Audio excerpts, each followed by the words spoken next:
There is something really weird, but also pretty interesting about this Volvo. And it's not the fact that it makes 300 horsepower, but it's actually how it does it. Let me show you the engine and tell you what I mean. So, open the door here, and then use the little handle to open up the bonnet. You will see that this Volvo V60 B6 not only has a turbocharger, but underneath here it also has a supercharger.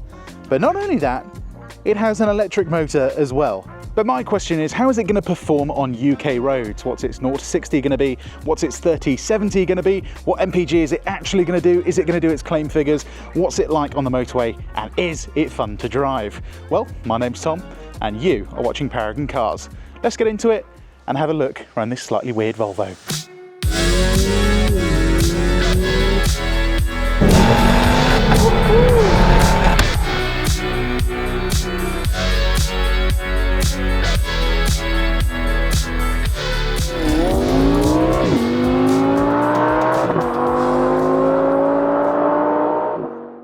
That's right, this is the Volvo V60 B6 R design with all-wheel drive. And it's very cool, but the engine is the coolest thing about this car, I think. So let's have a look at that first. What's the name of this really weird engine then? This is the B420, hashtag blaze it, turbocharged, supercharged, electrified Volvo engine. The engine itself makes 299 brake horsepower and 420 newton meters of torque, hence the name B420.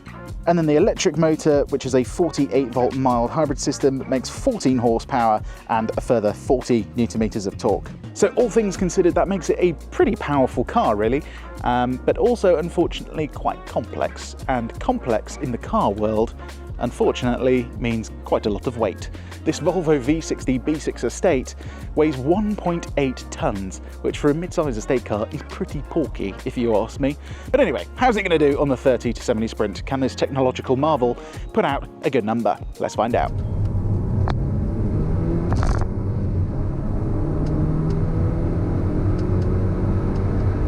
So how did our family wagon do on the 30 to 70 sprint? Well, the Volvo V60 B6 all-wheel drive managed a pretty respectable time of 5.62 seconds.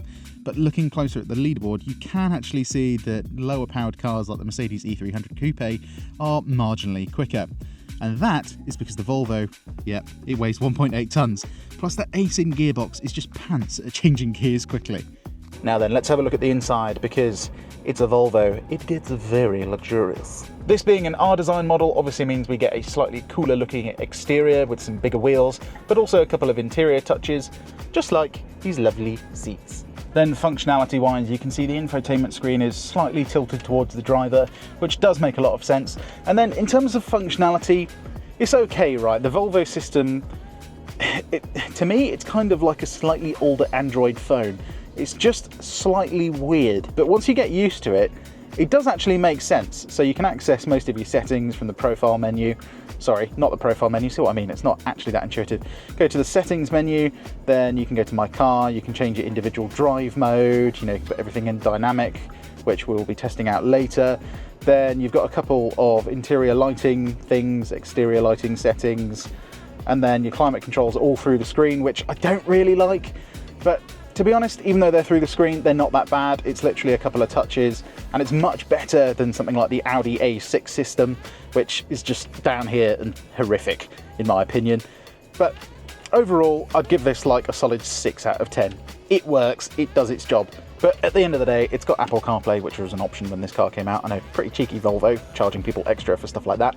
But yeah, it had it, and it works brilliantly. So that's what you're going to use 99% of the time. Then the rest of the front of the interior, the center console, we've got some grippy bits for the cup holders. You've got a little space down there, which I guess is for the key, 12 volt socket, which will actually charge a MacBook Air because its max output is 120 watts, which I know most 12 volt sockets are, but it just looks cool, the fact it's written. And then you've got a little cover for the cup holders, should you want a slightly cleaner interior. Oh, you've also got a couple of USB ports, which are pretty cool, I guess.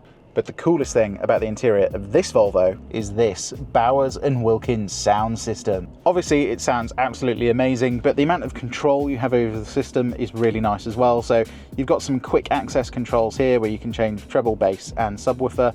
But unlike quite a few other cars, you have a proper equalizer, so you can really get a custom sound out of this thing, but most of the time you're going to want to leave it in dynamic. But obviously most owners of these things go straight in here and they just go whoop, subwoofer to the max because they've never had proper bass before. And to be fair, it is a really good sound system.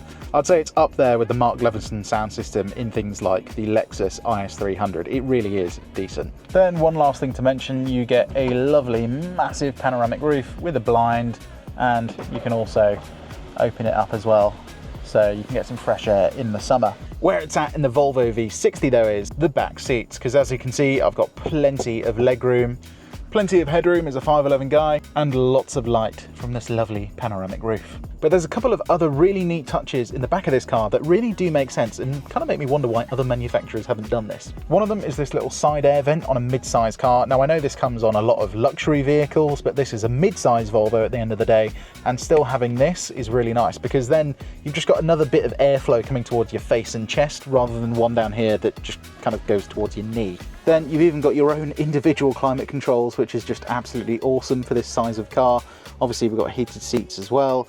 And then we even have some USB-C ports on a car from 2020.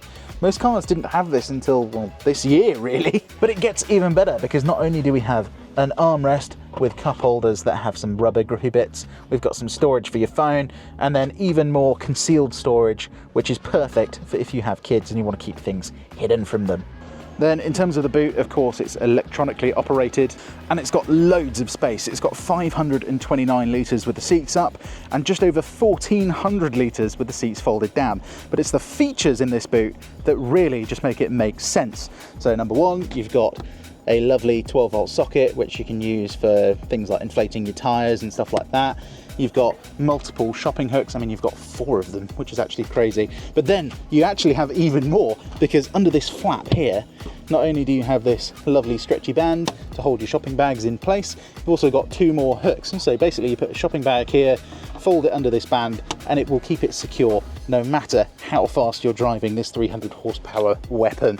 Then under the boot floor, you don't really have storage, but you've got a spare tyre, which is very nice. And there's even this little red clip, which you can use to hold this boot floor up, because it actually is pretty hefty. Feels nice and premium though.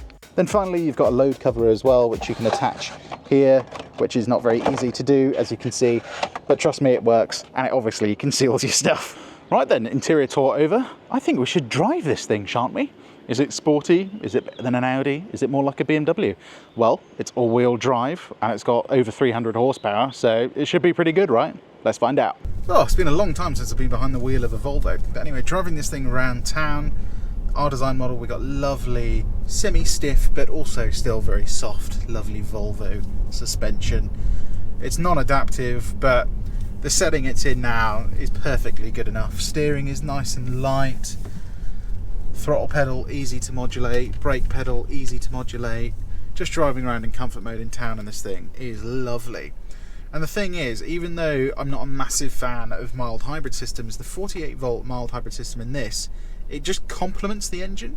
It just means if you've got stuff like start, stop working, you don't have to turn it off, because it starts the engine much more smoothly and much more quickly, and it actually aids you in getting going as well.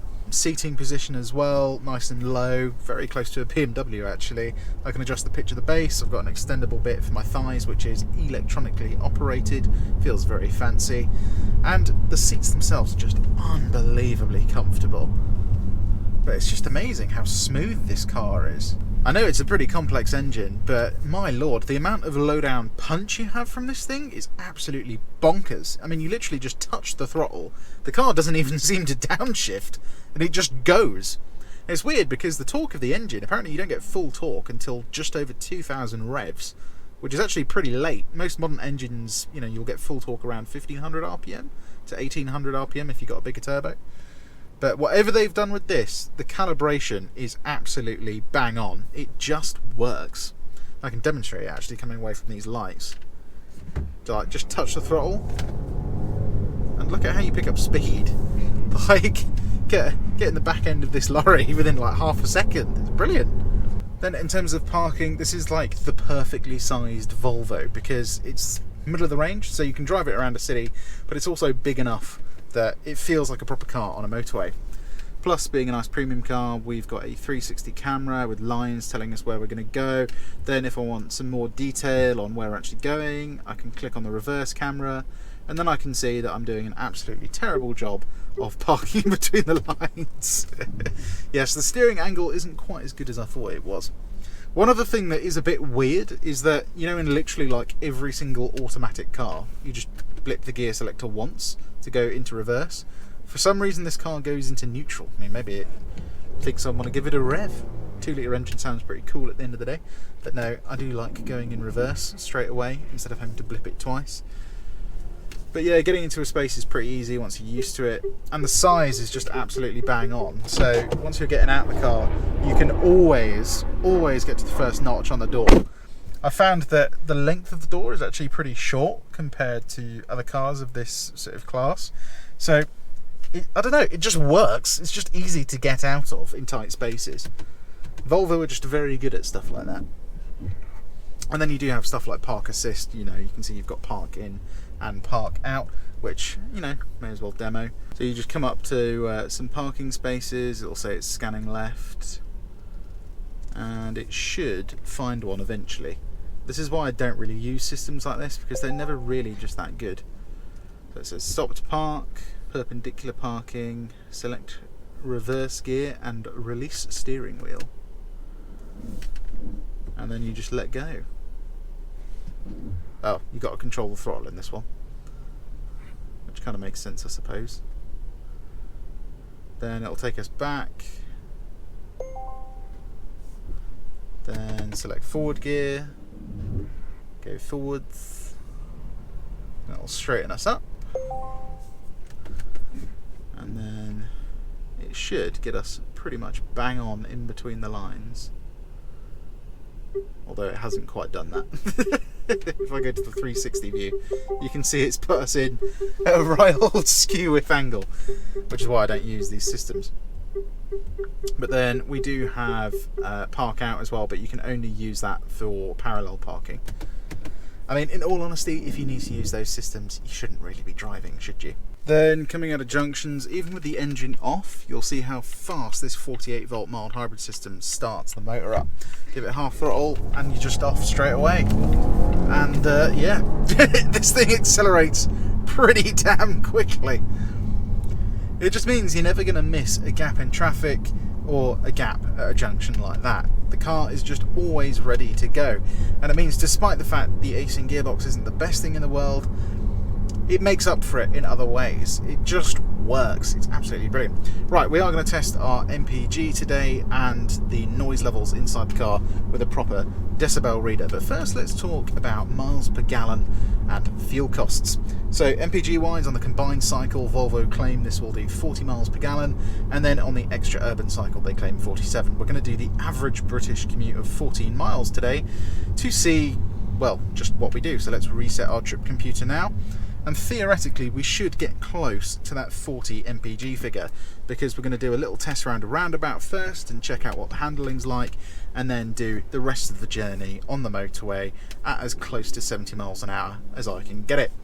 Then in terms of fuel costs, so this is a 60-litre fuel tank, which means at £1.45 a litre you're going to be spending about £87, and then if you use 3/4 of a tank, which is more realistic, it's about £65. Then in terms of distance, how far can you get on that tank of fuel? If you do the combined figure, you should get around 500 miles. That's to a full tank though, so obviously you're going to do about 380 miles realistically before you're going to want to fill up, which is basically all the way to Edinburgh from London. So if you're doing that distance without stopping, I commend you. I've done it before, it's horrible.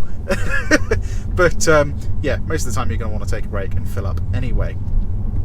So it's got a pretty decent range, this thing. That's if Volvo is telling the truth though about this very interesting engine. So let's take it to the motorway and test what the MPG is, but before we do that, as usual, let's take it to the roundabout, get the traction control off, get this thing in sports mode, because it does have one, even though it's a Volvo, and we can see how this thing handles. Okay then, let's use our drive mode selector to get us into dynamic. This sharpens up the steering, throttle response, and even the brake pedal actually, which is pretty nice. And then we can go ESC into sports mode, so this will allow a little bit of slip, but the stability control is still on, so yeah, we won't die basically if things get a little bit pear-shaped. Anyway, foot down. No understeer, not really much oversteer, it just goes. That's very Volvo, isn't it? Then if I want, I can control the gears manually, but the way you do it is not with paddles, it's through this thing. But wow, fast car. And do you know what? It kind of sounds alright as well. It's just, yeah, when you are going faster, you notice the gearbox doesn't really just do what you want. Like I asked for a shift then, and it just didn't do it. So I think, put it in sports mode, turn the traction off, but then just leave it in drive. Okay then, coming on to the M1. Once this white van man decides he wants to get out of the way. Even in eco mode, Volvo do a pretty good job of calibrating the throttle pedal, so if I do, you know, just want to give it the beans and just tickle the throttle, it downshifts a couple of gears and you absolutely fly up to 70. I mean, this thing is properly fast. It's the in-gear performance, which, if you don't understand, it basically means like the mid-range of the sort of rev band. It's just got loads of grunt, so it feels a lot more faster than it actually is. But it means you can do those 20 mile an hour increments of speed very quickly, like a diesel car really. It just feels very torquey.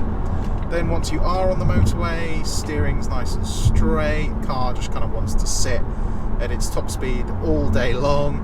Then we've got pilot assist as well, which basically means it keeps us in lane and it'll keep us at the speed we select it, keep us a safe distance from the car in front as well. Like even if I change lanes here, it'll see this Nissan in front of us, and it'll also steer for up to, I think, 15 seconds before it tells you to put your hands back on the wheel.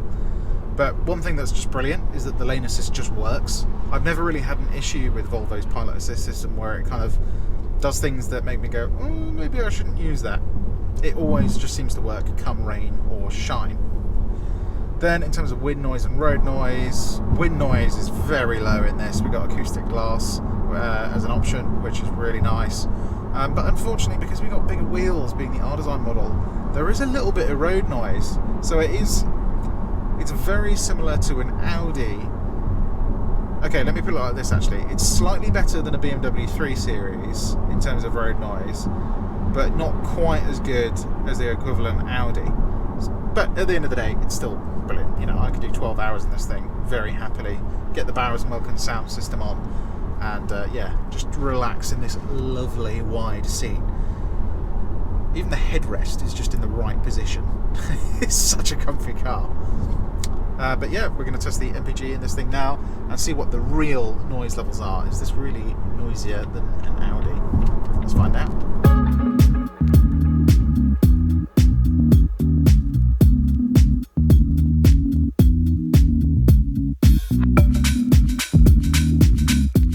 Okay then, how have we done? So, we did 31.6 miles per gallon on our average British daily commute, and of course that figure's still going up, so on a longer journey you would probably get around 40 mpg, but we're testing the daily commute and it's done 31.6, which is it's okay for a car of this size and the amount of stuff you can fit in it and the performance of the engine. Do you know what, I think that's good enough. You're not going to do much better. If you want something that doesn't have this performance but does better MPG, then I'd go with the diesel, but I really like this engine actually. Anyway, let's get ourselves back into dynamic and get the traction control off, shall we? Okay, 100-yard marker on the brakes. Yeah, brakes have a nice feel to them actually. Feel very similar to an Audi, or an Audi feels very similar to a Volvo. And you need good brakes when you have drivers like that are always in the freaking wrong lane. Come around corners like this, plant your foot.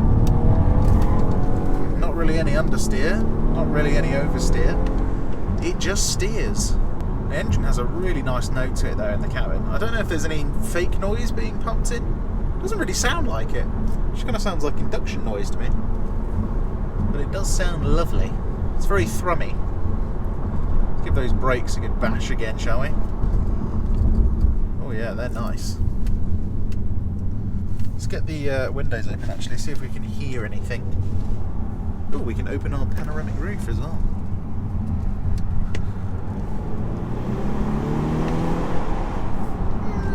Yeah, kind of. There's kind of some noise. Do you know what? I reckon it's got potential.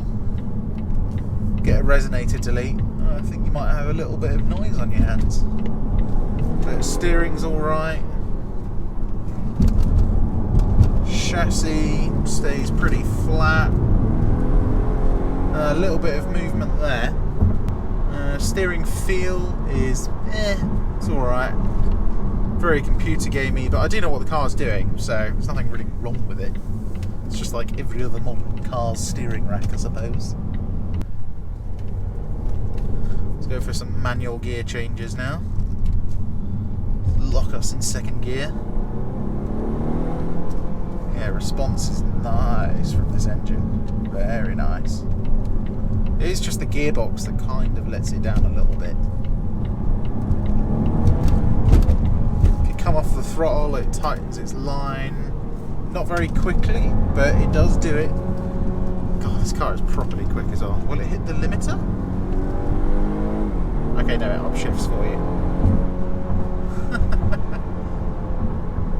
But yeah, it's that low down torque though that's really nice. So like, even in 5th gear, below 3,000 revs, let's go to like 50, and then you just plant your foot, and you just pick up speed so quickly. Yeah, it's just the gearbox that's a bit like, it's a bit sluggish.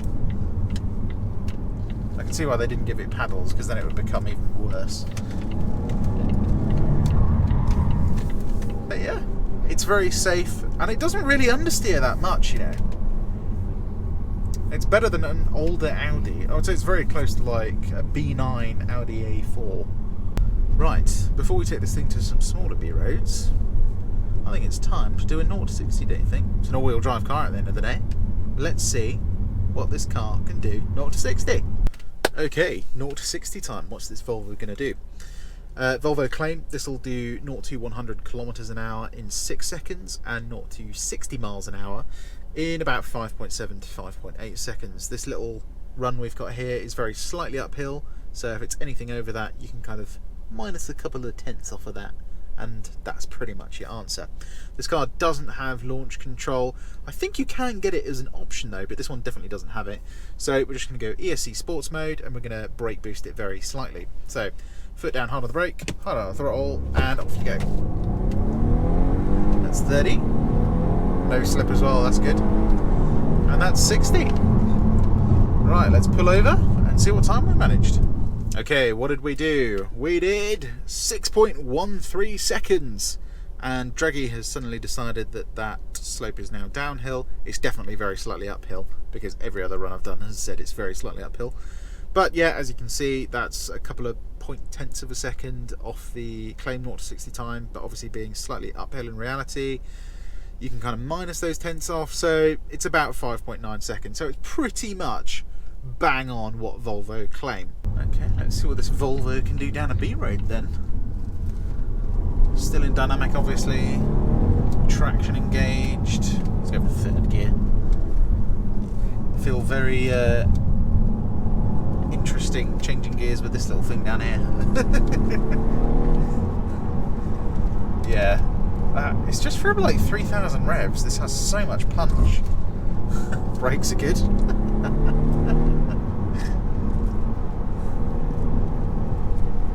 Let's see what it's like in this corner. Hard on the brakes. Foot flat. Yeah, it's just really well balanced actually. Really well balanced. Okay, can we hit 60 before the corner? Let's go. Sounds quite good, this car, doesn't it, really? Yeah, we can hit 60. Controls its body well. It's just really easy to drive, even at 10 tenths. Masks its speed very well, that's for sure. And the suspension, do you know what? Really good, actually. Controls the weight of the car very well. The steering's accurate enough that I know what it's doing. Only complaint is that I wish the rack was slightly faster. Let's just not quite as zippy as some newer cars. But overall, really decent. On a B road, it's involving me a bit. There's enough movement that I'm not bored. And it feels very safe, which I suppose is very Volvo.